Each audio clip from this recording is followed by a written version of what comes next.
everyone, this is episode 162 of Noodle Time. Welcome back. Here with me is the Mileage Counter, OSG, and a very special guest from the search, Adrian Valdez. How's it going, y'all? What up, man? Mileage. Feel good about yourself. Mileage tracker. But hey, I did the last one for the season right now, so now just waiting on what other plans the Surge come up with. My supporter group, my homies, to see what else we're gonna do before the end of the calendar year. As you said, Adrian, bro, what's up, man? How you doing, bro? Doing good. How y'all doing tonight?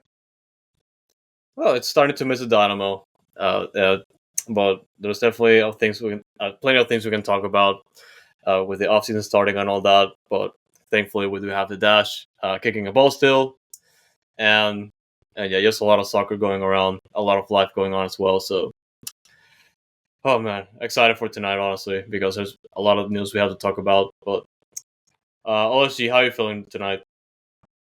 Yeah, I'm okay, man. I'm okay. It's a little sad that we're coming to the end, and watching USA women right now lose to Portugal, disappointing. So it's international weekend for women's as well, so no Dash right now. So I'm just chilling, bro. I don't know what to do myself. Texas is on the road, so there's not a home game this weekend, so no tailgate. I'm bored. Yeah, it also sucks because Avery Patterson did start for the U.S. Women's National Team representing the Houston Dash, but yeah, losing right now. But they'll usually turn it around. So, hoping for the best. But, of course, guys, welcome back to Noodle Time. And maybe how the offseason turns out, we're trying to keep up with a live episodes every Thursday, but it's going to depend on the news cycle. But tonight, we definitely have a lot of things to talk about. But before we get into the offseason conversation and all that, a soccer game happened in Kansas City this past weekend, and we do have to talk about the Dynamo's last game of 2025. A scoreless draw at SKC. There's a couple things. Yeah, there's a couple things that we could talk about. It's been a little bit of grasping straws and trying to find several linings here and there, but unfortunately, it was more so the lineup that we all expected going into this one, kind of like our best pieces with a combination of seeing what we can do or the players that would try to go ahead and keep. But Adrian, I'm going to go ahead and ask you first. What were your expectations for the final game of the year, a season that has been really bad for the most part, and it's just been us fans trying to see what we can do from here going to next year? I really wanted to see a lot more younger players. He said in that open practice, basically, the starting lineup and whoever he puts in is going to be on the team next season. He could have put in Pedro Cruz in the back. Yeah, we have Bond, but Pedro Cruz is a talent. You have Sebastian Rodriguez. He's too good for the dose. That kid destroys it. He did put Quinones in, which is nice because you see that speed. When you have Anali and him out there both together, it's scary what they can do together. And, not to jump too far ahead to the all season, but maybe put, someone like James Rodriguez as a free agent. Yeah, he's going to sell jerseys. He might not play. He might do a Messi. Like that. Yeah. He might do a Messi and play like every other 3 games. No. Do not bring anybody here for those reasons. Bring somebody here who's going to play and make us better. That's exactly that's all we want. And they only kept 19 players. They let a lot of people go. Yeah.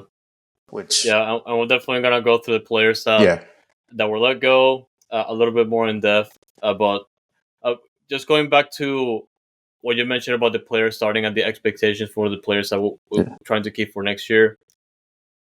That's what we were thinking about in the last episode because we were previewing the game to see what we could do from here.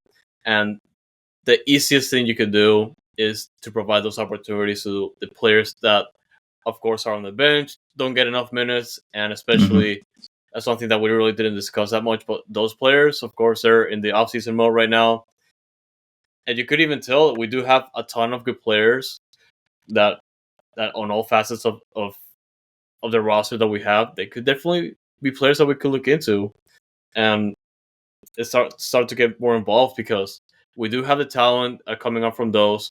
Even though the season was not ideal for those, at the end of the day, like the league is just set up in a way that is made so that the players can keep seeing playing time, develop over time, Mhm. and just be there. But the good news out of this game that you could definitely like tell is fantastic news is the fact that Nelson Quinones did make his first appearance for the first time in over 2 years, man. Like it's Yeah. been Well, no. He did come in at the No. end of the game 2 months ago, and they got benched yeah again. And now last game he brought back up, and I think it was to question if they're gonna accept his option or not. Which hindsight they do. And he even played, I think, one dose game too between that spell. Yeah, he did. He yeah played a Dose game. He played a Dynamo game. Took another break and then Yeah. played that game. So yeah. Yeah, but yeah. but when you watch that guy run, it's awkward. You can tell like he got hurt bad. Like it's like one leg's a little bit shorter or something, but it's a little weird when you see him run. Like you can tell he was hurt bad at one time. And that injury was very severe. Yeah. For a lot of people, and I don't really want to watch that replay of the injury again Oh because no. I'm like scarred. So I'm like, no way. But it was severe. As a professional, it's really gonna be tough to recover from that type of injury, and I definitely sympathize with Nelson and his road to recovery. I'm also happy that he's like on the field playing again, and shout out to the technical staff to get him back on playing conditions because it's insane that you see that type of incident and 2 years later, like he's back on the field. It's incredible, and I do support him all the way to just be back with us because I would love to see him return, but it's gonna be difficult. Look, everybody supports him, and shout out to Hinchada for calling out his career-ending injury and welcome back Nelson Quinones and proving them all wrong and working on your FIFA skills and your Call of Duty skills and and Jeff Strong, G Money in the chat, welcome in, y'all. But yeah, Nelson Quinones, oh man, I'm ready for him to be back. Anali on one, Quinones on the other, and Ponce, okay, whatever. He's at the top, and whatever else we can work with to make this lineup better. But Quinones could be very exciting. Granted, he did look a little awkward, but man, He still has a little bit of time to recover a little bit better. yeah, he's a young friggin' kid, man. He's a young friggin' kid, and now because of his contract, he won't be a U-22 no more. He's still under 22, but he won't be a U-22 no more, and which gives us more options, as Asher said. Another hindsight, as we'll get into later. Yeah, and there's definitely a lot of things that Asher said to start looking forward to the next roster when we get into that topic. But it really goes back to the thing that I was really questioning about the last game of the season, a game that really doesn't matter to anybody, not even in the standings. That unfortunately, by definition, had to be played. Unfortunately, because it was one of the regular season games that we had to play, and honestly, I was more so okay with just starting everybody that doesn't really play, because of course a good chunk of those players are not going to be in next year's roster. But still, you're trying out new things. You're trying to see what we could do.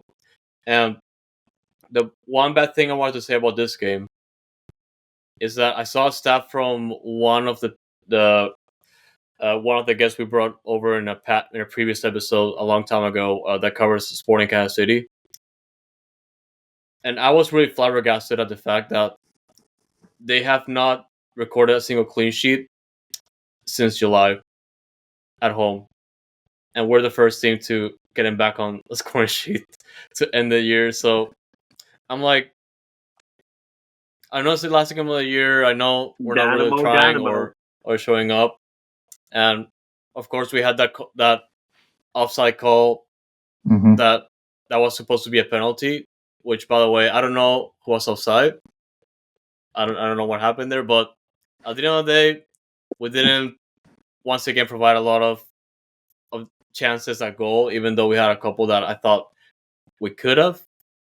Well, then again, we're back at the situation where Ponce is just there, and we do have all these players that could provide danger, but unfortunately, we go out of this game with a 0-0 draw that felt like a loss. And my expectations were on the floor, even, and I was still very angry because I'm like, well, you always want to win.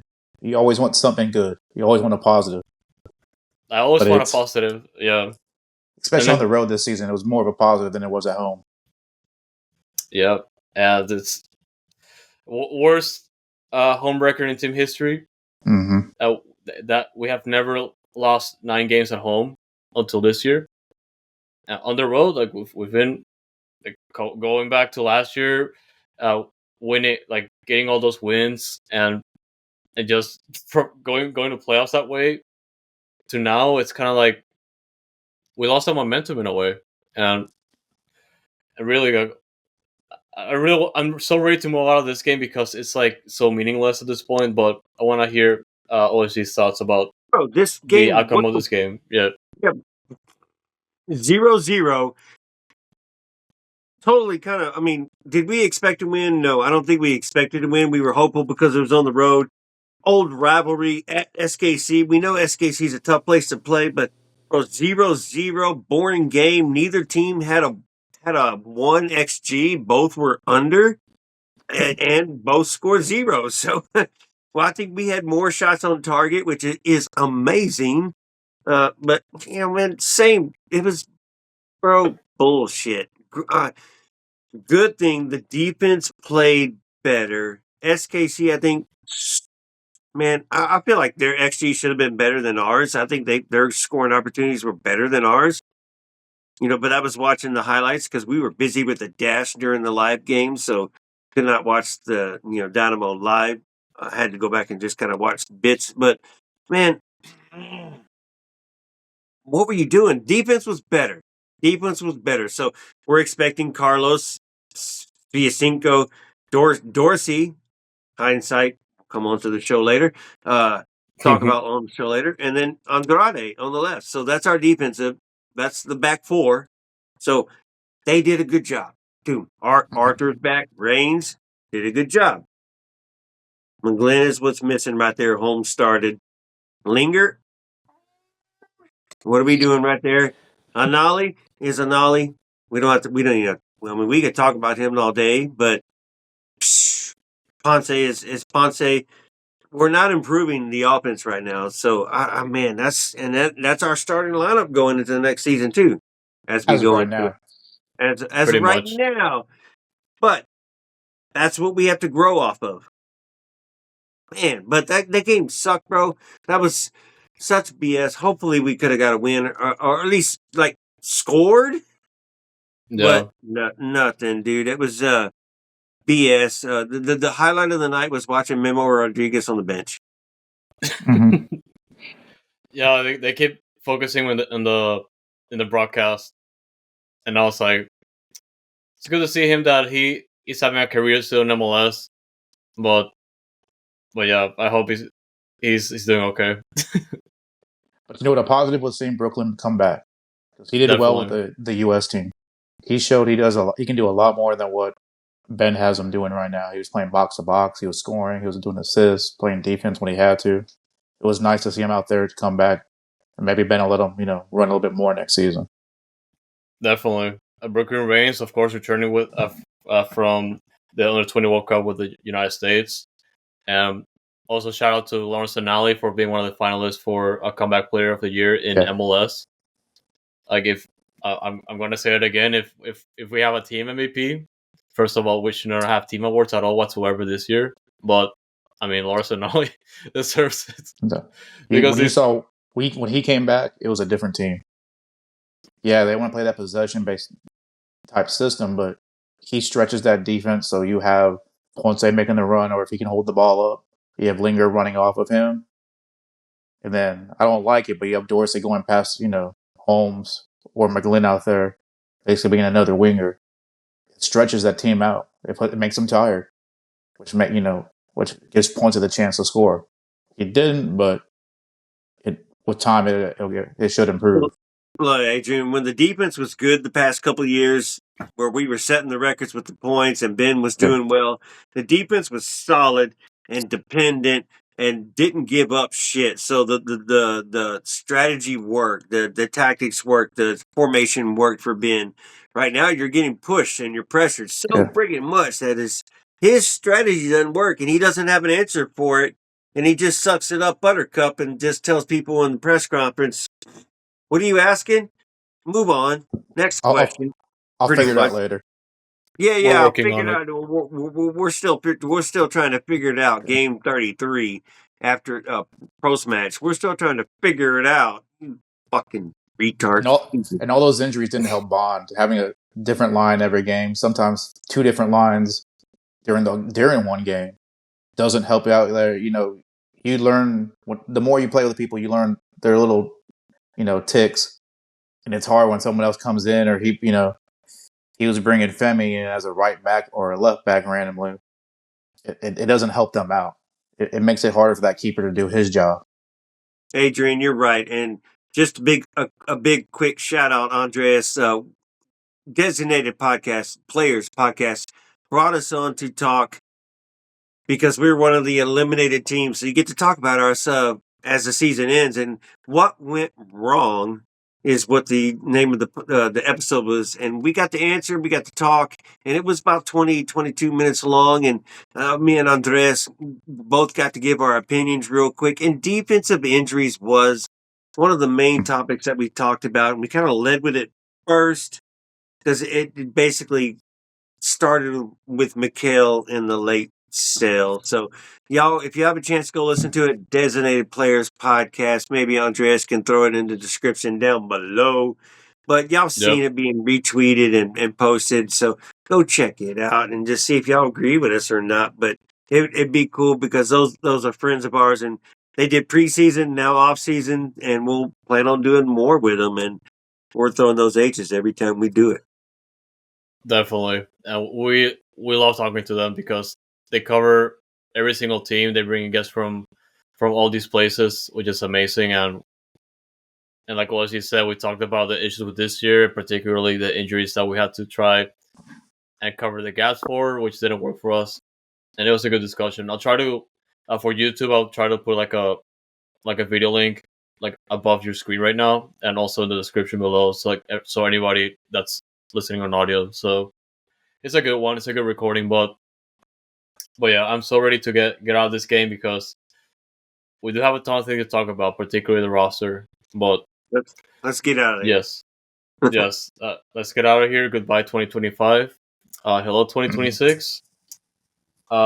We are entering the offseason with 19 players on their contract, which means that we did decline 10 players out of the list of all the players that we provided in the last episode, since we went in depth with every single player that is going to be out of contract or the option is due.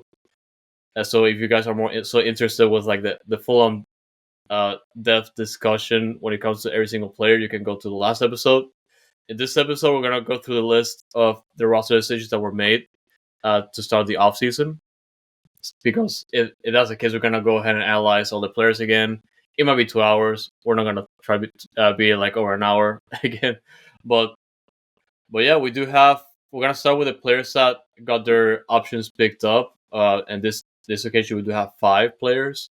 And those we do have Artur, Griffin Dorsey, Blake Gillingham, Nelson Quinones, and Brooklyn Reigns. And in the last episode, I did kind of say that Brooklyn Reigns more so deserves to have his option picked up, and I hope that at some point they do have a contract extension for him. But I'm gonna start with Adrian right now, because I did talk with OSG for over like I think it was like 50 minutes about the roster. Adrian, what are your thoughts on the players that got their options exercised for 2026?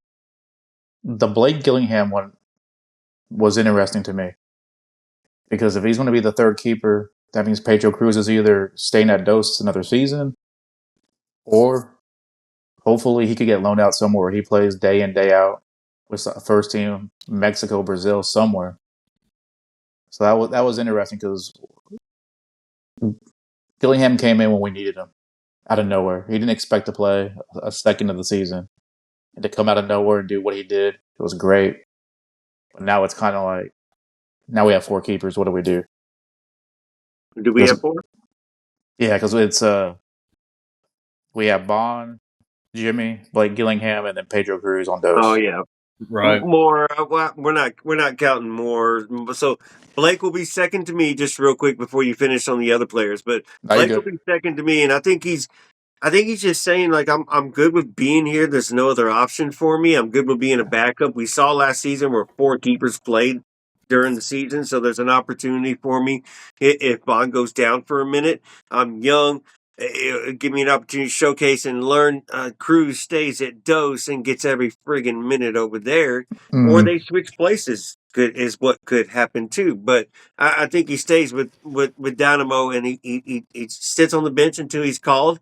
And I think that's where he's comfortable with being right now, and he recognizes where he's at in his career right now.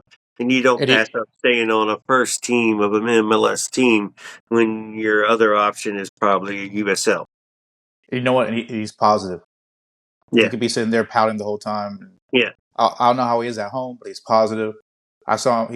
He was at a Dose game randomly one time with Booker and Yeah. Lanes. And if you just talk to him, he'll talk to you as long as you want to talk. You know, and he's a positive guy. He's happy to. I think they even said his mom came to every game he played. And a dude that knows that Pedro Cruz is getting a lot of praise and a lot of hype and is right there, right on the cusp, and is like, why wouldn't this guy just pass me up in a heartbeat? And then in the front office, they're not going to tell you. But so So, the dude is just he's being humble. He's learning, and he took it. So he wants to stay here, and that's a superstar right there, man. So I hope it works out for him. I hope he gets some minutes. He's going to be the Open Cup keeper, possibly, since he's going to be the backup now too as well. So he's going to get his time. We're going to see him, and we'll be back on Gillingham's Island again. and you know what, Pedro? No, you can go, Adrian. I was gonna say Pedro Cruz is 21. He's a baby for a goalkeeper. You know, some of those guys play a little bit So was older than. Xavier Valdez. Woo, shit. So yeah, it would be nice, man. So Pedro Cruz, don't let him sit. Yeah, no, that's what I'm worried. He's gonna sit there and because he wants to play. You know, I'd like to see him out there more. Yeah, Blake's gonna get those cut minutes on the side, but it wouldn't hurt for because you remember they let Pedro Cruz play one game, and it was against a good team, and he did well. And it was a good opportunity for sure because we've definitely seen Pedro Cruz with those so many times this year, and it's been absolutely incredible considering the circumstances around the season for those and some of the games, and of course, goalie wars champion. Goalie wars champion. Not a lot of keepers can say that. Goalie wars champion, MLS. What is it? Next Pro top 11, whatever, and then top goalkeeper nominee as well. So a lot of accolades for Pedro Cruz. Yeah. This year is his first year. We brought him in this year from I don't even remember where, but still, shout out G Money, team player for Blake Gillingham over there in the chat, and then Bruce Lee throwing some jabs at Adrian over there, yelling at him with the all caps. So shout out Adrian for Bruce Lee. You know Bruce Lee, bro? I know what Jackie Chan. That's about it. No, yeah, I do have 2 players on my notes that I was more so interested with bringing back because, of course, like Adrian said, we now have 4 keepers on the roster, so I'm sure we're not going to look for another keeper in the offseason. No. And did Blake deserve it? And if there's a plan for him, it looks like there is. So I'm guessing he's more than okay with just being the backup for now. And of course, Pedro Cruz waiting on the wings to see what happens. So it's more so going to be dependent on what the Jimmy Marr situation is, if he's going to stick around for another season or not. So it looks like that's going to be the case. Man, he's a coach. He's a coach. Right. And then one of those 5 that is a highlight is Brooklyn Rain's got his option. And we were talking about decline his option, and give him a fucking contract.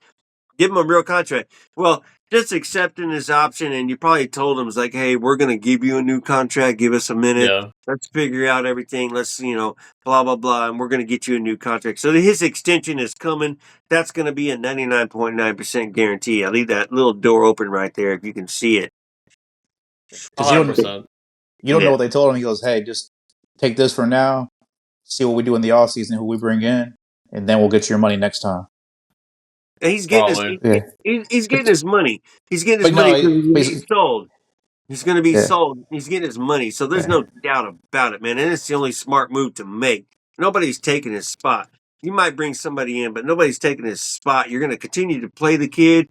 If you don't, his value goes down, and Europe is out the door. Brooklyn Reigns is good and worthy of that position next to Arthur and does not need to be taken from him.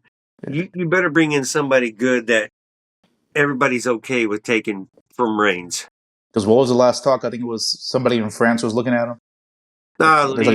League 2 or whatever it was. Yeah. So, but sometimes you got to make that little quick jump, and then you play there half a season. Next thing you know, you're in League 1. You're playing against some of the bigger teams in Europe. Yeah, but it's something he has to want. Sorry, Andres. It's something he has to want, and something the Dynamo have to be worthy of that payout because he's got a lot of upside, right, Andres? I know you've seen a lot of upside and upcharge where that arrow is going up. Definitely, and I feel like the Dynamo could get a payday, but it's really important that they get Brooklyn's contract right away, and I'm sure it's gonna be a lot of money. I think they had to pick up his option as procedure, so he's locked down for at least next year. But we know for a fact that he's gonna get a new contract 100%. Like, there's no way Dynamo let this opportunity slide. Yeah, you don't let his contract run out. Right. And the other player that I highlighted, of course, is Nelson Quiñones getting his option picked up. In the last episode, we thought that he was going to get his option declined, so he can just be with those for the rest of the season and to just go ahead and recover. And it appears that there's like a reasoning behind that based on what Asher said after the options were listed, because somebody else asked about, Jake from Dynamo Faithful did ask about picking up Quiñones, if it's going to be an issue with the salary cap and all that. And Asher did say that Nelson's transfer fee no longer hits our cap for 2026, so it can be moved to a on 22 spot, and the salary and his agent fee is going to hit the cap. So it's going to be significantly less, which is great. But yeah, I feel like it's more so about the roster spot that's going to be taking over if he's not loaned, or if he's just moved on to those altogether. So that remains to be seen, because, of course, I don't expect him to be a big piece for Dynamo next year until probably later on, depending on his recovery. So that's what I thought about Nelson Quiñones, honestly. He's ready. He's going to be ready by the preseason. Going to have plenty of time. He's going to be ready by the start of the season. He's going to be on the first team. They gave him his option, so they believe he's ready to come back. So the career-ending injury, granted, we still have a whole winter to go through, is out the door pretty much. So we'll see him come back. You don't give him his option if he's not healthy enough to give him that option, because we thought we were going to get a decline and he was going to be offered a dose contract, kind of like a Chara did, where he hurt himself twice in a row. This was a bad injury, but we've seen him twice. You see him at practice. He's been running. He's been warming up. So you get to see him. He's MD Anderson. Shout out. Hopefully they're involved a lot, but you know what you're getting. So I feel good about it. I believe in it, and you don't, man. You don't. Hopefully you're not just wasting it and taking a chance on it because he's cheap or whatever. He's not a U22 no more, which is a benefit. So he's still cheap enough to where he just takes a roster spot. But he's not a U22, which means we can go get another U22 if we want. We still got the option for the DP as well. So, man, I'm excited for Nelson Quiñones, and I hope he's ready to go, bro. Not hope. He's ready to go day one, and he's going to be an integral part of the team, and he's going to be a threat. and he'll be a super sub, he'll be a start, him and Anali taking turns, and then however else they decide to use each other of them and use him. So I'm ready, bro. I'm ready.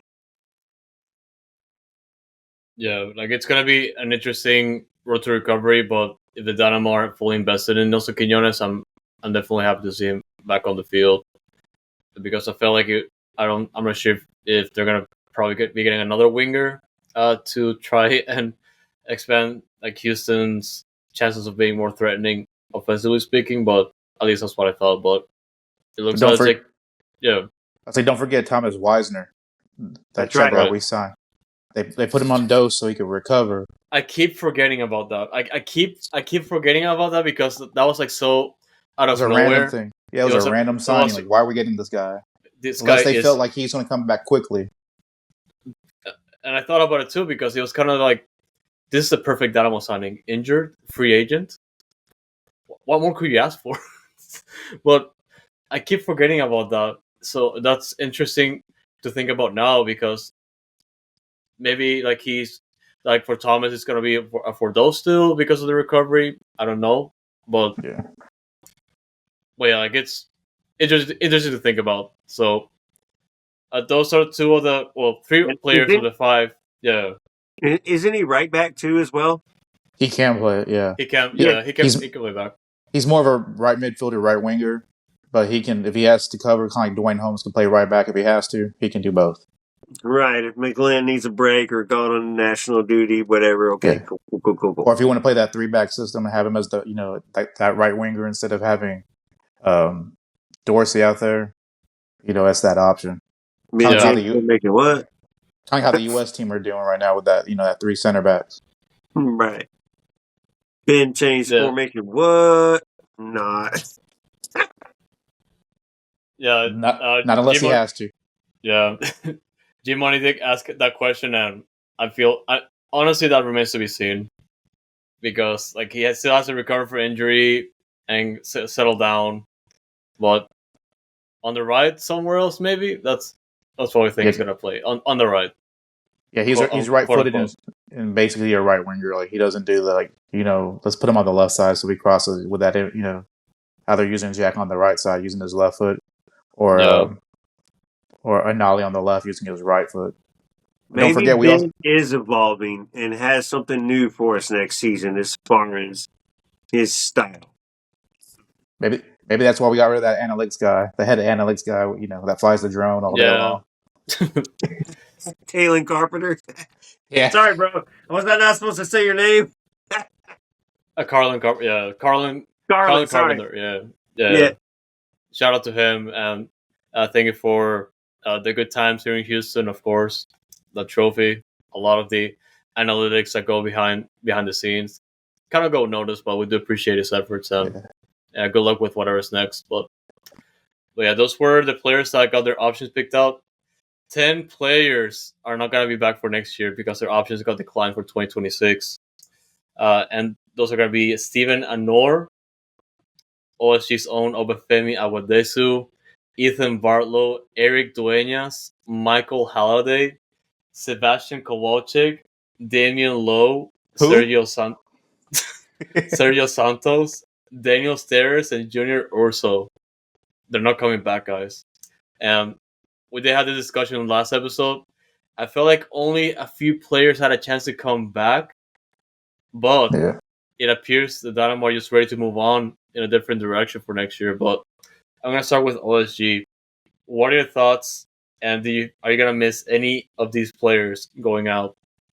There was 2 of them. Like, I wouldn't mind Urso being back because I knew he'd be a good player off the bench, a really good player that had a lot of energy. Sergio Santos had a lot of energy coming off the bench, so I would love them both to be back off the bench. But man, it seems like it's a pat trend right now with how many players we get rid of in the offseason and how many players we need to bring in. Also, man, yeah, I'm going to eject players through the floor, bro. Asher talked about, man, we have to focus on getting players in early and now and not later. So now and later is everybody knows what the candy is. It's a hard fucking candy and takes forever to eat. So I don't like how he said now and later, because that just means it's just going to be the way. We're going to try now, but it'll be later. So the focus is they have to get everything done here in this winter. Not everything. 85% of everything done in this winter. Have this team prepared and ready for the preseason and built for this season and ready to go, and not have to fucking bullshit and check into the summer.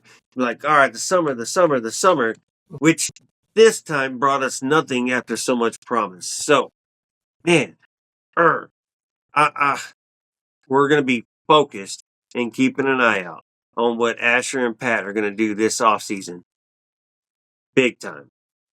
Yeah, and I just remember that in the last offseason, it was a very, very, very slow offseason because the moves just started to come in like really over the last few weeks before the season started. And the winter was pretty much all these players leaving and not filling out the gaps.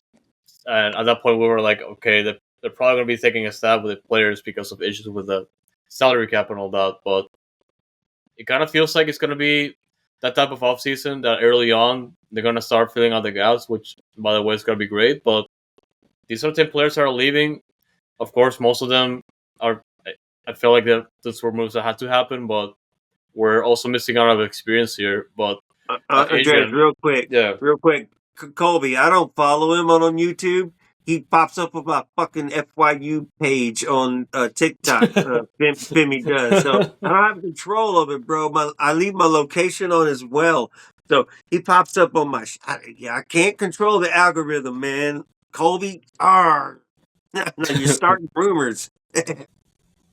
But you're right. All right, sorry, bro. I didn't need to interrupt. It was that all the chatting that's going on. That comment was getting a little bit far away. Yeah, it's popping right now. I mean, we got a lot of opinions right now, especially with how the season turned out and the players had to go and the moves that had to happen in order to improve for next year. But it's just, I mean, people are upset, and rightfully so. So, but I was gonna ask Adrian because, of course, we're missing out of a lot of experience heading into next year.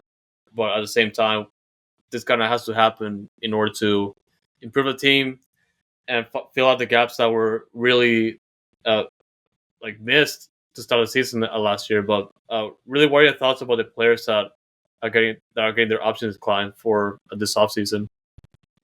I just want to go back to what OSG just said real quick. If you remember, Asher couldn't go to the second to last home game because he was already going out trying to find players. So he's working. And then Pat couldn't go out because they were doing that little press conference thing where they bring people in and let them talk. But Asher's like, I'm going to be out of the country for a little bit. So he couldn't come in. But I was a little sad to see Junior go. Because when you remember that one game he started towards the end of the season, Ben let him play how he plays, his style. He was the player of that match that game. He even said in the press conference at the end, he goes, he let me play how I play.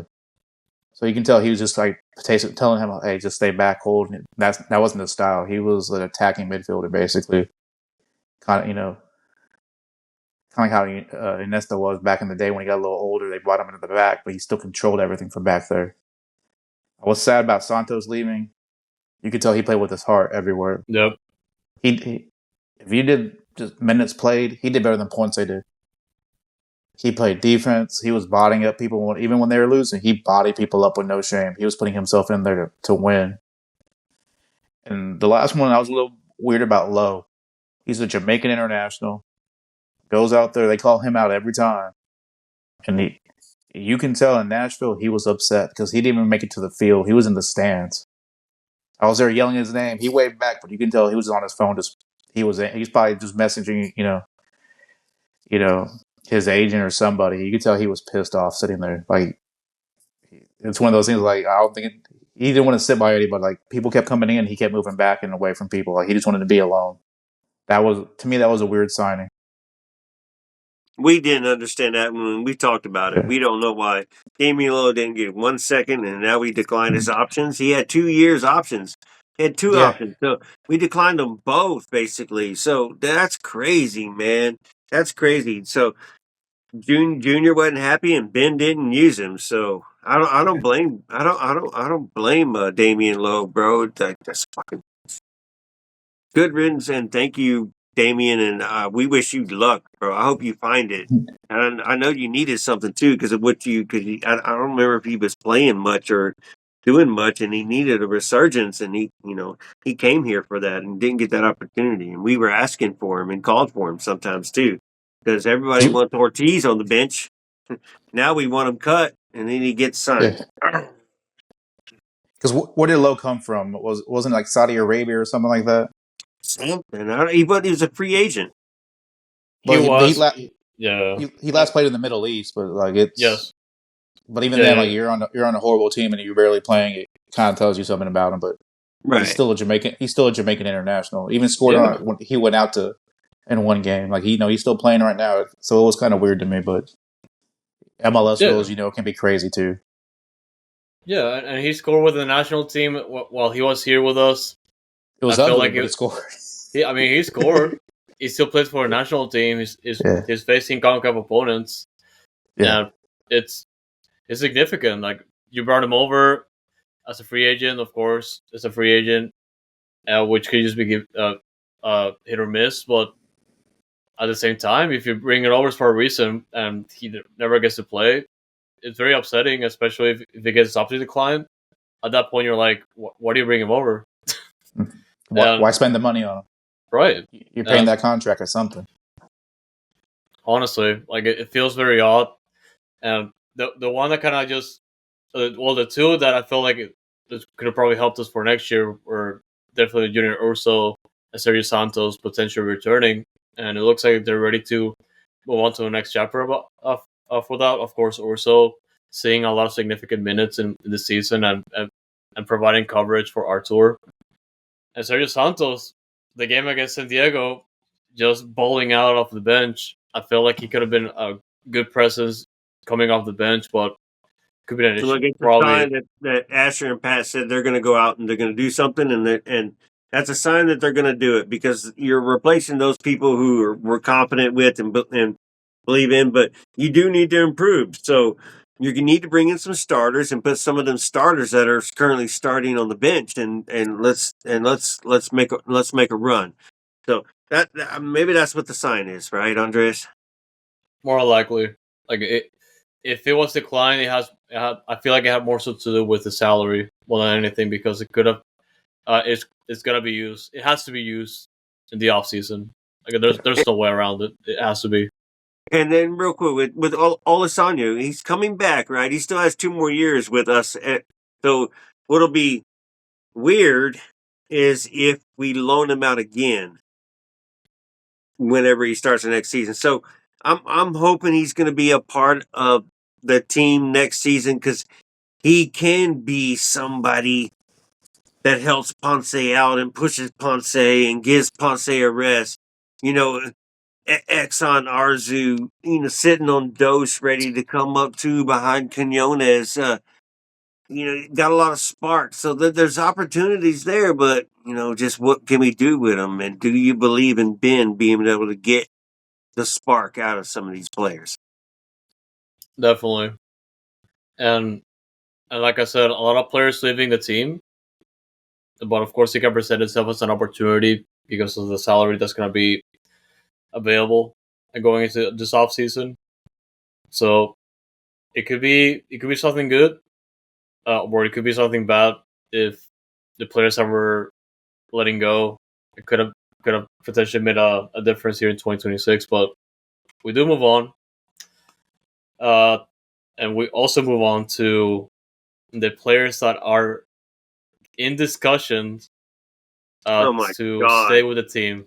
And I feel like this is going to be the heated part of the episode because Go there's ahead, a lot to talk Adrian. about. Adrian, There's a take lot it. to talk about, and hold on. Yeah, I know we're all eager, but the Dynamo are currently negotiating with the following two players about their return to the team for 2026. Those two players are Pablo Ortiz and Amin Bassi. I'm gonna start with Adrian because I do have a lot of things to say, but I want to start with Adrian to hear what he thinks. To watch Ortiz play. If you understand Spanish and you're close enough to the field, he cusses everybody out in Spanish, other than Eric. Because he worked with Eric in the past. He's cussing everybody out. Like, he's mad at everybody for his faults, their faults, for everything. Like, he's cussing Bond out in Spanish. And I don't think he understands Bond's bomb is from Spain. He understands. I'm pretty sure he knows some of the cuss words, and they just look at each other, and it's. I had hopes for him, but the other one, I don't want to even say his name. That croissant eating something or another. I kind of just want to ask him where the best croissants are, so I can find them one day and just, or whatever club he likes to go to at night and get, because Well, Jeff Strong says it kind of makes sense if we can get him cheap. Does it make sense no matter what the contract is? Does it make sense if we can get him cheap? Do we want him on the roster? Did he do enough to warrant keeping him? if you're talking about Bossy, I feel no. But it's one of those things you don't know what's happening behind the scenes. Maybe people are calling saying, "Hey, we want him," or "How much do you want him for?" They're just trying to sign him so they can get some money out of him for the money they spent already on him. But I remember that Bossy signed an extension early in the year. just remember, they took him to a croissant shop, and that's how they celebrated it. I was like, that was the dumbest thing they could have done. I'm like, really? Of all things. So we're Just have doing him that sign- at Surge Tailgate, right? Next year, Adrian? They sell them all. What was that new croissant they have at HEB with the sugar on top? I'll buy that for everybody. I'll buy $200 worth of that stuff. Write it down. You can quote me on that one. I'll even mail some to Jared in Colorado. Yes, please. But I wanted to bring that up because, of course, he did sign an extension early in the year, and he does have options extending through 2027. So I do have to wonder. If he was gonna get declined, but they're working on a new deal. Because the only way I see this happening is if he takes a pay cut, no matter what. Because a big one. A big pay cut, because they kind of made it sound like they're working on it. So yeah, I guess that's good, because if it stays on the current deal, of course it could be bad. And I don't feel like, based on what we saw last year, like whatever he was making, he's probably not making it. And I forgot the figure he was making on the MLS Player Association sheet. I forgot about that, but he's probably making too much. I don't think anything that's is too want to much. go cheaper. Anything is too much. Who was it, Andres? It was somebody that was the same thing that happened last year, where we were negotiating, but we didn't end up keeping because we just couldn't negotiate. Latif Blessing was too high, and wanted to negotiate. Never got a friggin' deal until like a month and a half ago. He finally got to start playing for somebody, but bullshitted when he could have been playing for us if he just would have took nickel and dimes and just took the minimum and just would have been coming off the bench and playing for Ben, because Ben still used him, but that's what it felt like to me. Yeah, and the worst part being Latif Blessing could have been a good big player for us this year. Yeah, after everything that happened. And I mean, just going back to Pablo Ortiz, man, I have no idea what's going on here. Like, he has, like, if they're negotiating something, it has to be because they have to work on the deal that they had initially with his parent club, because he's technically on loan here for I think until halfway through next year, if I'm not mistaken, and they had to work on something. If it's salary related, I'm more so happy if they manage to get me on a pay cut. But I was on the impression that he wasn't gonna return until next year, because he's taking up an international spot. Like, he is like very inconsistent. He can have some good games, but in the games that we saw him play, like, for the most part, he's been screwing up over and over again. And look, it could be the same situation with Mikhail. Like, he started bad, but he could improve. But at the same time, I'm not confident. I'm not confident. So if we can get him on a pay cut, great. But I'm not fully invested yet. talking about Ortiz, Colby just made a good comment.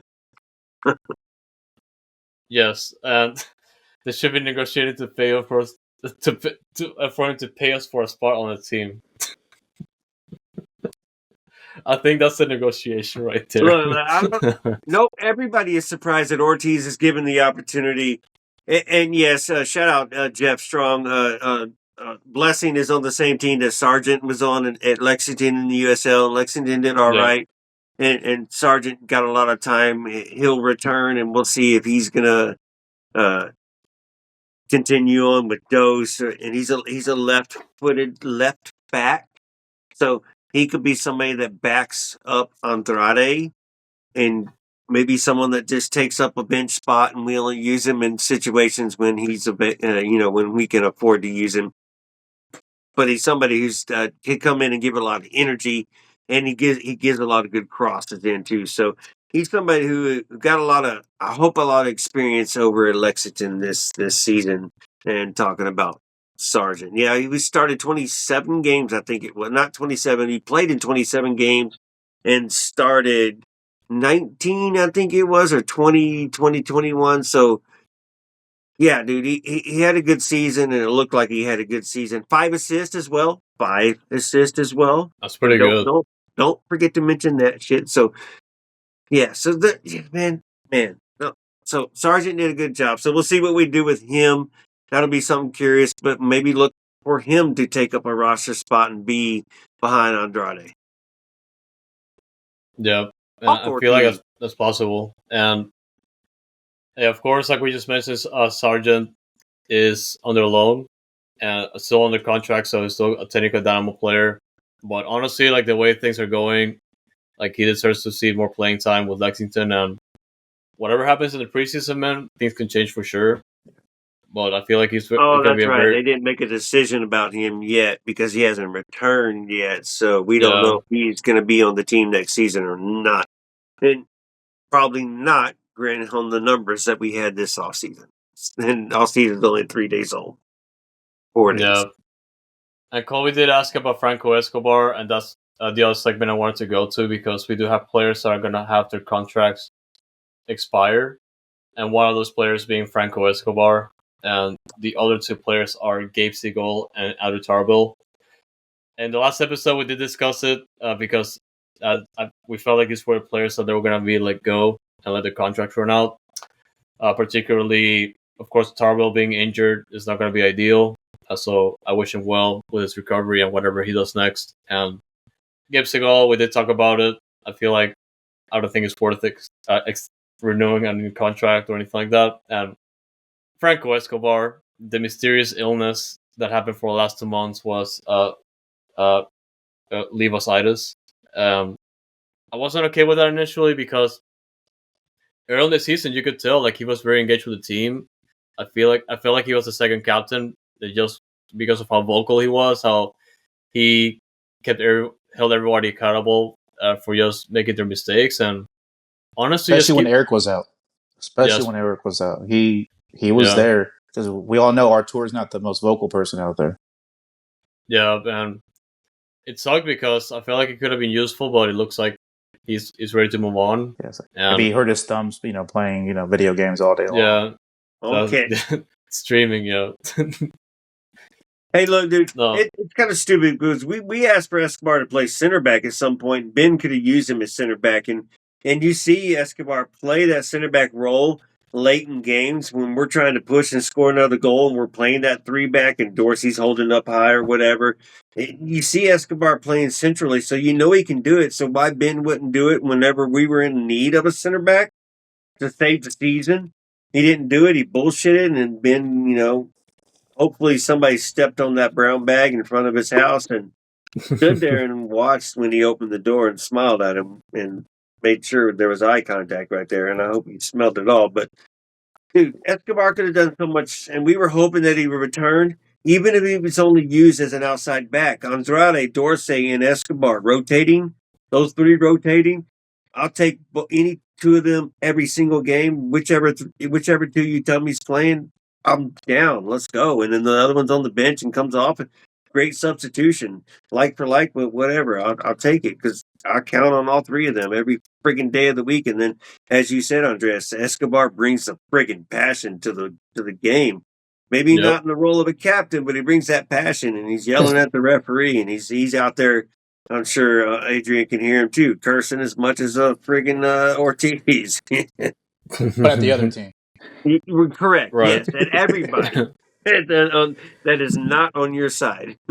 But he was that old school, defender you had. Like, okay, you tackle on my striker, and you hurt his ankle for a second. I'm going to hurt you too. He would come in and he would be a little bit of a regulator and come in and help out the team. You needed somebody to scare that other team sometimes a little bit. How many cards did he collect this year, Jeff Strong?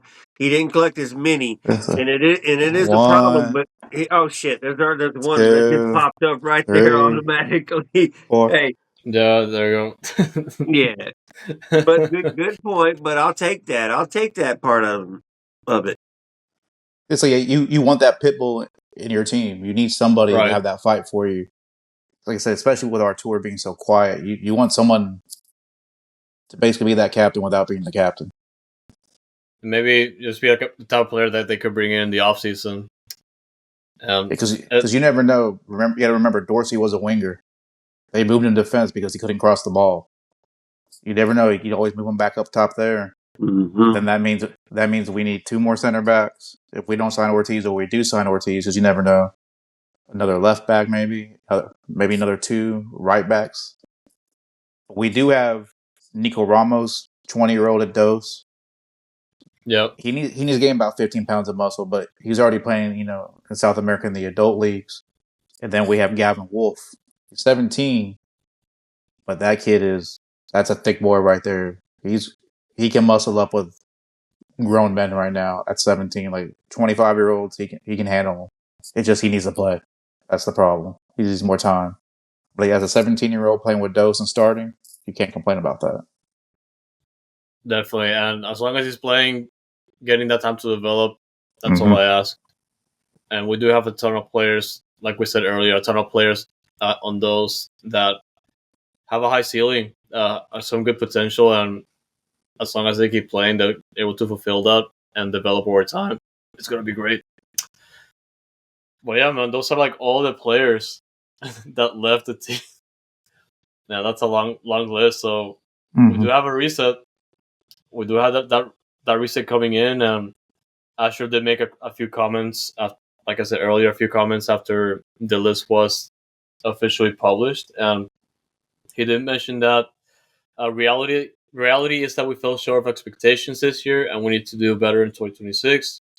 Of course, a lot of tough conversations leading up to that moment, and of course, appreciating everybody's contributions to the Open Cup win in 2023 and setting the club record for points earned in 2024. And he also mentions that we are already working hard to build a stronger team for 2026. We enter the offseason with 3rd highest cap space in MLS, up to 2 open DP spots, and up to 2 open on 22 spots.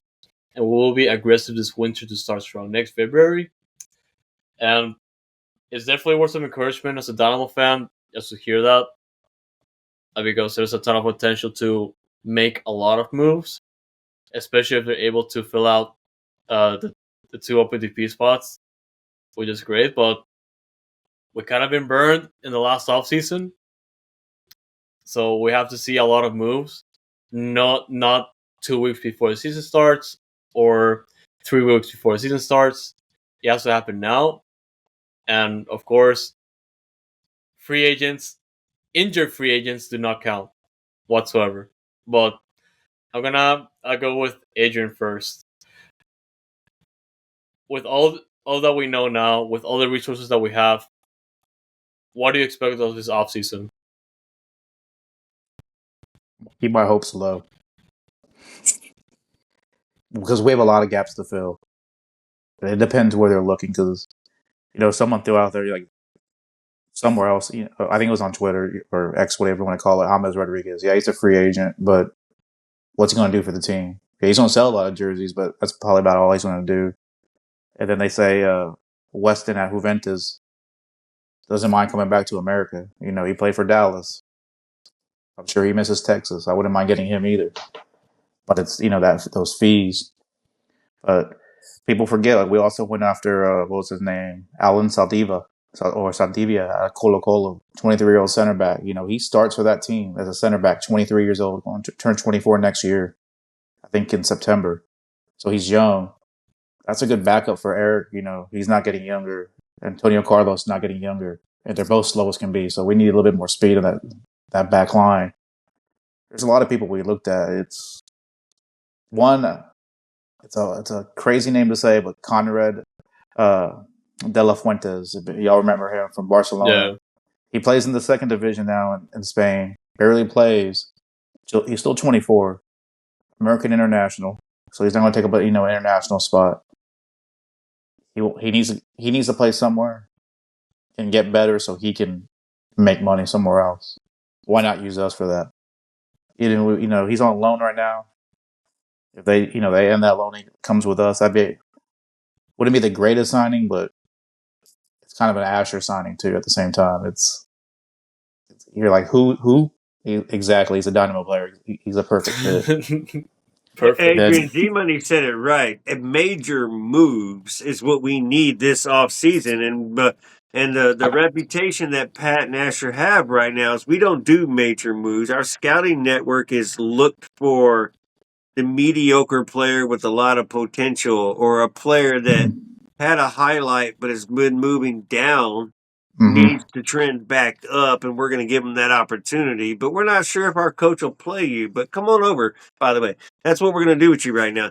So we're expecting a lot of different type moves, a lot of moves that make sense, and there have to be starter type. Oh no, they need to be better than the person that's Do we need a better striker? Yes. Won't say it was a waste of money. No, he has his moments. Jeff, sorry, Ponce could be a lot of money. And Jeff says thinking of with your scouting is like I think it's the intangibles you're using, but the scouting network that you're choosing. It's not the scouting network itself. It's what boxes you're checking to say, hey, these are the players I'm looking for, and then Ponce pops up. If you check a couple other boxes, probably Ponce falls a little bit down below, under, and doesn't fit what we're doing right here because man, who wants a defensive striker anyways? Come on, Ben, bro. Stupid. Or like Tiosi. That guy's he's a runner. He's not a hold up the ball. It was a waste of time signing him. And then I asked Asher about him when he went to that first tailgate that he went to with us for the Surge. If y'all don't know what the Surge is, you can find that out. We'll talk about that in a little bit. But soon. Apparently he had issues being in America. Like he just wasn't adapting well. So let's send him back to England to make him happy. But we still have 2 years with him. Yeah, but why waste that money on him? Let him. So that's when we'll see. What are we going to do with him in the off season? So, but yeah, man. So we're very, very curious. Bruce Lee says we should find a Japanese player. I guess the hint is the flag. So I'm only assuming, is there a good Japanese player that we need to get out there? Sun, LAFC, or is that Korean? Whichever. So, man, there are some good players out there. There's some good players all over the place. So you just got to expand your scouting network. But we're going to have to digress a little bit because we're already, an hour and 3 minutes into this episode, Andreas. So hand the mic back over to you, sir. Well, let me get something. What makes me wonder, like I said with Teosi, how much does Ben say what he wants, and how much do they listen to Ben? Because Ben can say, "I don't want him. I don't want him." They're like, "Well, he's cheap. Take something or take nothing." And he's like, "Okay, whatever." It makes you wonder. It makes you wonder how well they're all three of them are working together. Yeah, but you got to be like, bro, you have an opportunity to sign this guy. Ben, what do you think? Yeah, I think I could. Let's check him out. I think I could work with this guy. And he comes in and he hates him at practice, and now I'm not going to use him no more. Yeah. There's no way that Pat and Asher don't involve Ben in those signings before they go and sign the dude on a contract or waste the money to fly and watch the dude in person at a game without involving the fucking head coach that you're going to bring a player into, because every coach has their players. So Mm-hmm. Sorry, that's the 5th F-bomb tonight, if I'm counting correctly. But, dude, you have to involve the head coach when you're as a GM and Asher Mendelsohn in his position, too. You have to, bro. You have to. If you're not, you're stupid. And Say you have to, but do they? yeah, they have to, bro. And I say they have to like this, like I'm He spent more time in confident. Mexico than he did on the field. I'm confident they do. Man, it's been stubborn and struggling. I don't know, bro. I don't know. Andres, The stubbornness, I know. yeah, It's just, I mean, we can go over 3 hours with all the emotions that we have, especially how the season turned out and the missed opportunities from the players that we're letting go and the players That's that just are about Bossy. and the players are still with the team that could do better. To put it lightly, to make it sound nice, but well, yeah, man, it's gonna be an off season of. It better be an off season with insane moves, and we do have the dates listed for the off season calendar, which we're gonna keep an eye on and just go through it very quickly. Of course, the first one being the deadline to submit for clubs to exercise options and submit their offers for players, and we don't really have to worry about that anymore. And yep, past the November 26th deadline, we do get to see some of the players that were let go by MLS clubs, and probably get a better understanding of what type of players we can get from the MLS market. And that's gonna be, of course, Wednesday, November 26th. Uh, After that, it's gonna be pretty much the dates in December revolving around free agency and the college showcase. We do have the college showcase starting on December 10th, and of course, that's gonna be involving players from the NCAA. Free agency in MLS opens on Wednesday, December 10th, and the day after is going to be when the re-entry process starts. Of course, players under, I believe, if they're eligible, at least 22 years old, and have minimum service of 1 year in MLS, and are not eligible for free agency, they're going to be up for that re-entry process, which is kind of like a draft in between stage 1 on December 11th, and the next week, the week after, which is going to be the stage 2 of that re-entry process. And end of year waivers is going to be the same day for December 11th. Basically, players on the waiver list as well. And the super draft, there's no. It's going to be on December 18th.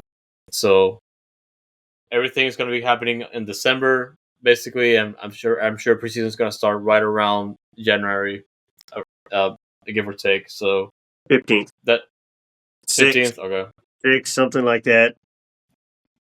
I believe it. Yeah, because the first game's going to be like at the end of March, or excuse me, the end of February, because of the World Cup's changing I think they said like almost half the games are to be played. It's been into February for 2 years in a row, so we're expecting into February again. But they promised the schedule to be released earlier than usual.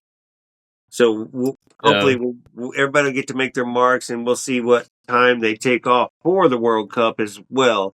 And y'all be ready, man. Y'all be ready. I'm ready. We'll see what the off season does, but gotta hold them accountable. But what else you got, Andres? No, yeah, more so they're gonna be pushing that schedule around with the World Cup and everything like that. I feel like they're gonna take a full month off, or They will. it will be smart for them to get rid of Leagues Cup for this year, because there's no way they're playing Leagues Cup. But that remains to be seen. But yeah, we do reach the end of the episode.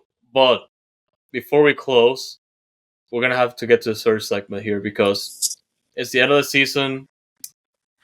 Of course, a lot of bad things happen when it comes to the team on the field, but off the field, there's a ton of good things happening with the Surge, not just on the stands, but really the community engagement and events that have been going on, and man, just the new initiative to get people engaged with not just the Dynamo but also the community. And I'm so happy to just be a member of the Surge about that, because they've been engaging with fans, and you don't even have to be a member to just be in the stands, the support section, and all that. It's more so the ability to just be open about everything and welcome fans of, like, not really that don't need to understand soccer. Like, they can just come in, have fun and try to learn and meet new people, which is great. But I want to take this opportunity to let OSG and Adrian talk about the search and what they're doing to start, well, the off season, you could say, for Dynamo, but it's pretty much the search is always in season to an extent. Hey, look, we are the Surge. This will be my 5th year coming in next season for 2026. Looking forward to it. There it is. There's one of the Surge jerseys as well that you've seen. I got one. He's got a Surge t-shirt on. Man, look at it. There's gear. Adrian's going to get into some details here in a second, man. But we are one of the supporters group, the official supporter groups of the Houston Dynamo. We try to get some people out for the dash. That's still working on that. But man, y'all check it out. There's the Texian, there's EB, there's Vendetta Negro. There's people out there, supporter section. You don't have to be in the supporter section, but there's opportunities to hang out with us, play kickball, play dodgeball, play volleyball, watch parties, just parties, period. With the group, with all the people that you're gonna meet and you're gonna see at the tailgate prior to the game, before you come into the stadium, and all those good stuff like that, and there's opportunities that you're gonna have to hang out when you're like, what am I doing tonight? There's nothing to do tonight. Well, look, and then you have a Discord to chat in, and everybody's cool, and just you enjoy yourselves. But Adrian, bro, you're a Surge member, man. How has this season been for you as a Surge member? And then break it down and just let us know. You know what? Since our buddy Zespol's not here, I got to do something for him real quick. Shit. Yeah. Big shout out to Cesspool, bro. Big shout out to Cesspool. Yeah. Our favorite luchador in the That's stands. awesome. Always loud. A little settle mellow for y'all, but listening to, actually, I've been a fan for 20 years. Weirdest place I've seen the Dynamo play is at Whataburger Field in Corpus. Yeah, it was a weird place to watch a soccer game. But right before the season started, watching OSG interview our president, Sergio, it's like, you know what? Maybe these guys are good guys. You hang out with us, you're going to have fun with us. It's not like we're like one certain group or we're all one certain way. We're all a little different. We're all a little fun. I got to take this off. It's getting a little warm in my house because I don't want the fan going on. That we're different than everybody else. If you want to know what's like to be with us, we're everybody. You're gonna find somebody you can get along with. You might not get along with everybody because everyone's different, but that's how the group is better than everybody else. But I say that as being a member, as OSG said and Ante said, if you want to go to thesurgesg.com, you'll find out more information. 2026 memberships information is coming out soon. You see the warm jerseys. This was a shirt for this year. Always going to be merchandise going on. Never know you get a sticker. Like OSG said, we're hoping the Dynamo continue to let us do tailgates. Show this up. year's bottle opener is metallic. Bottle opener. You never know. You might get red cards this year, yellow cards coming out in the packet. We're throwing out ideas. We're already getting ready for next season. Season ended. We're already starting for next season. Come to the tailgates. It's free.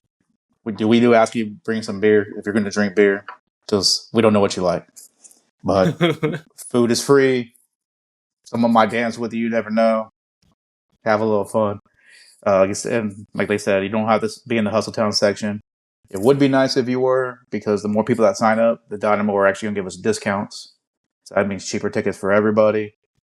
Away games, going to Austin, going to Dallas. They're talking about giving us buses to go there, pay for the tickets for us to go there. This year we went to Nashville. Had a little fun in Nashville. Actually got to see a couple players out in the bars that we were at one night. And they admitted they were out with us. I don't think they noticed we were there, but trust me, the team knew we were there. When we go to do stuff, they said, "Hey, we saw y'all there." You got pictures with Coach. That was the most randomest thing. I was walking down the street trying to reach my phone, take a picture of Broadway, put my head down to make sure I don't fall down because I got my stomach a little full with some good food. Look up and Ben goes, "Hey, how you doing?" Ben recognized me of all things, and I yell for everybody. And it was weird. He comes up, shakes my hand, gives me a hug. Go, "Hey, can we get a picture?" He's like, "Yeah, where's everybody at?" randomly on the street. We saw Ben out there. You know, they appreciate that we're there. The team loves it that, you know, the attitude, the whole section's going on. You know, if you don't want to pay for the whole membership, they get a jersey.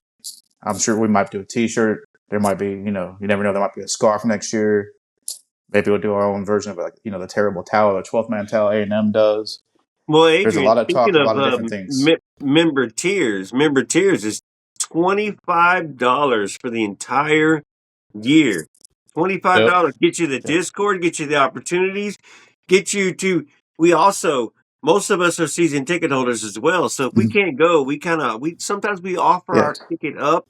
Well, we get discounted tickets as well to the supporter section, so you get that opportunity too. If you're not a season ticket holder, but you are a supporter member, you get opportunity to go to games for cheaper than what's selling on everyday calls.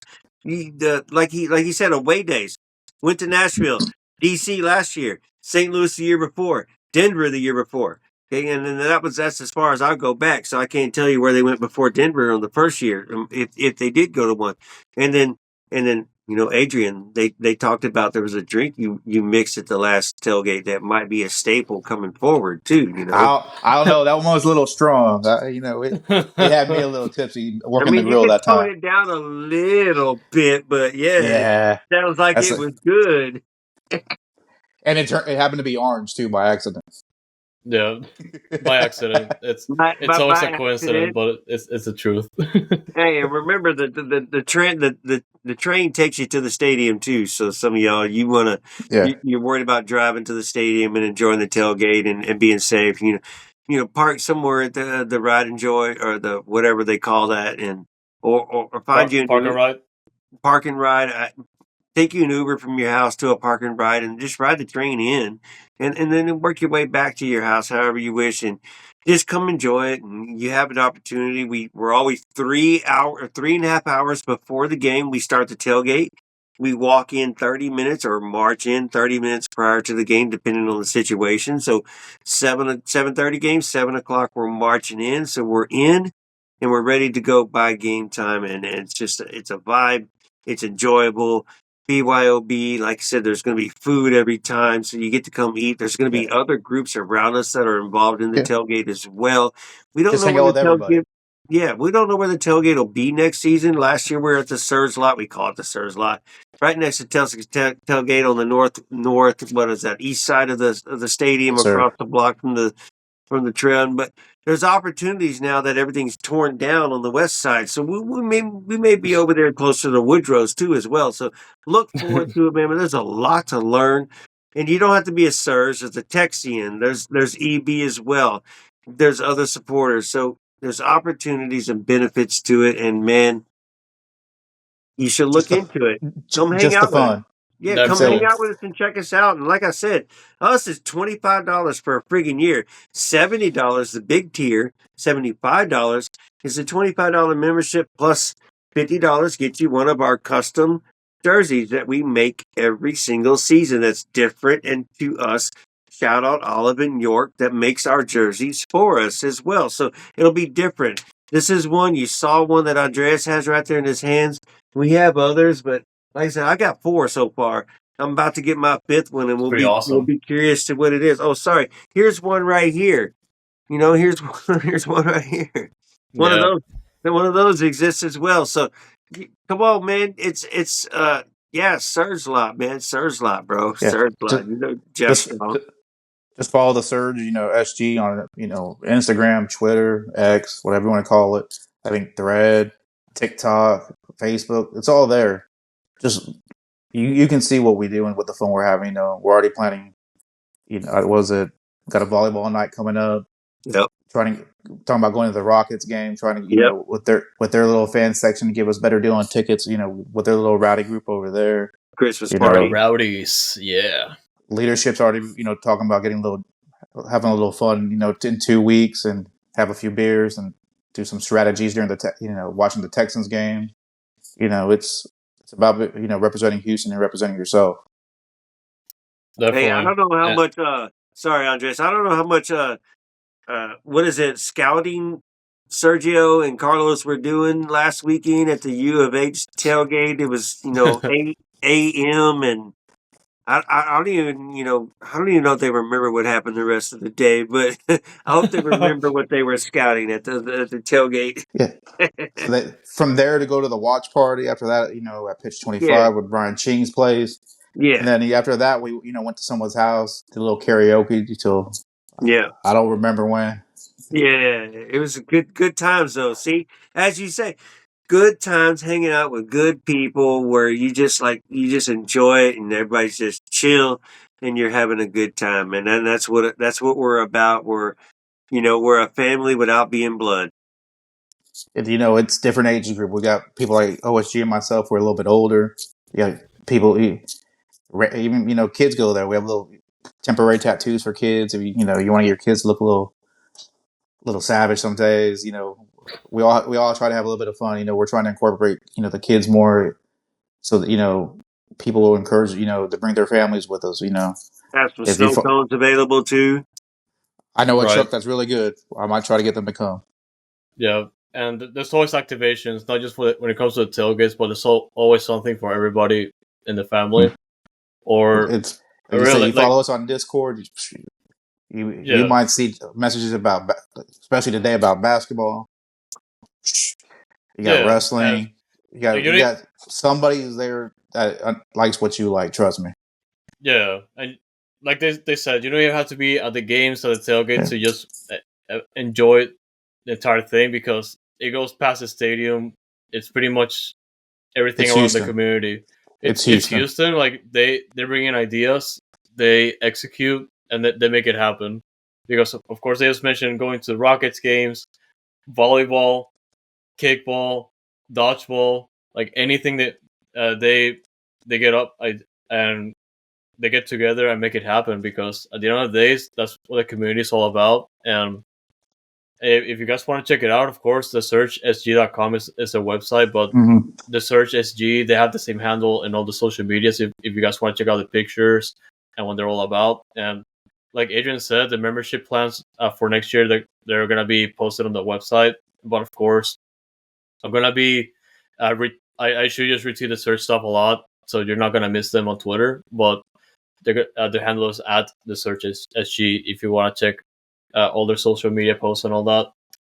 But like they said, like I say, I've been engaged with them. I've been a member for, I believe, 4 years now, 5 years, and it's a great time, y'all. And very affordable, of course. At 20, like the minimum is $25 a year, which pays by itself just by going to all the events. And even then, you don't even have to sit like at your seat. You can always move on to the supporter section. They'll let you in, and like Adrian said, discounted supporter section tickets is the way to go. So it's a great time. Just to let you know, you're going to stand up. Yeah, there's some chairs there, but don't expect them to be there. That's a stand up, and you're gonna get a little wet. It's gonna be a little loud, of course, but it's fun. Just be loud. You're gonna get a little wet. With water, right? With water. Some of you might, enjoy it. I don't know my wife for that or not. Yeah, right. You're gonna enjoy yourself. That's what he's saying. You're gonna be excited. Definitely. Oh no. Definitely. Win or lose, it's gonna be fun. You might not be happy that the loss happened, but that's sometimes where the better nights happen. Splash just zone. to have a fun time in the splash zone, like what she said. But no, yeah, shout out to the Surge, shout out to Adrian. Thank you so much for joining us tonight and talking Dynamo for like almost an hour and a half. That's insane. We're having too much fun. We lost track of time. It's almost 9:30. Almost my bedtime. Almost bedtime. No, yeah, shout out to the Surge, man. Shout out to all the supporters and all the fans that make everything happen, and just the city of Houston, man, the community that we'll get everything together and we'll make things happen. So, as always, guys, we do appreciate you tuning into this episode of Noodle Time. Of course, consider checking out the Search at your own pace. Of course, like we say, the Search sg.com for the website, and at the Search SG for the social media handles. For us, Foxtrot Media, Foxtrot TV, at Dynamic Foxtrot is going to be our general handle for Twitter, Instagram, Blue Sky. We also have a separate handle on X called Noodle Tiempo. It's just us trying to keep you guys updated when it comes to Dynamo Dash Dos. Of course, 2 of those teams are in the offseason right now, but we are still covering Dash, heading to the last game of the year next week. So stay tuned for that one. We did just post our latest Stats Dispatch episode on Foxtrot TV. Of course, our YouTube channel where you're watching this live. Major shout out to the chatters. To the chatters that joined us tonight live. Major shout out. No, shout out to Jeff, Bruce Lee, Carlos Bonilla. There's a lot of people have been engaging. The chat there's like almost 100 messages in the chat right now. But I just want to make sure I got everybody covered. Carlos Chang, shout out to them. H-Town Dude, 1,000. No, big shout out to everybody.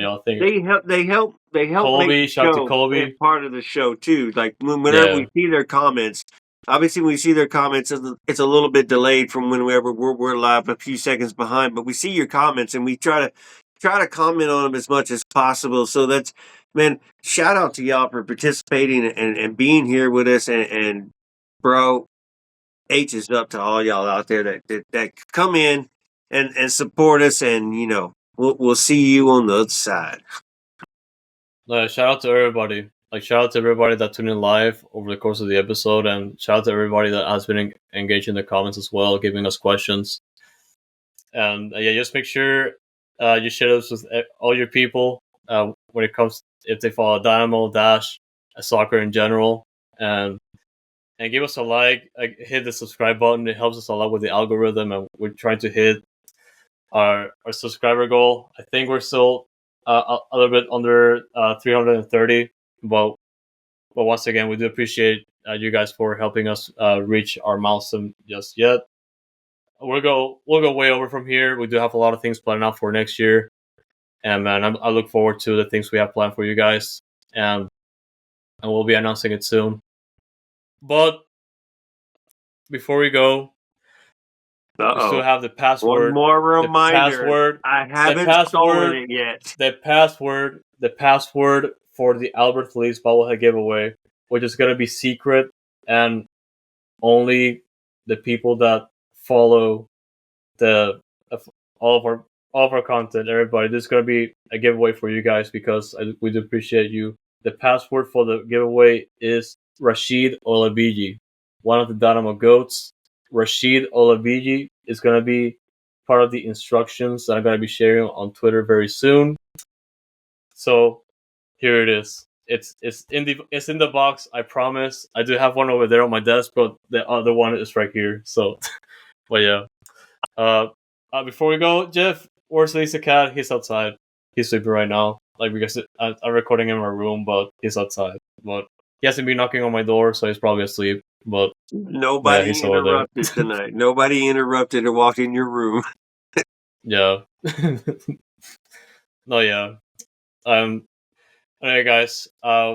Once again, thank you so much for tuning into this episode. And yeah, man. Hey, Adrian, here. Big shout out and covering for JC. Yeah. Ooh, what happened? What happened, JC? Where you at, bro? Where's the JC, man? Come on. Alright, guys. As always, thank you so much for tuning in. Adrian, once again, thank you so much for joining us tonight. And everybody in the chat. Yes, sir. Thank you so much. And as always, guys, didn't know y'all.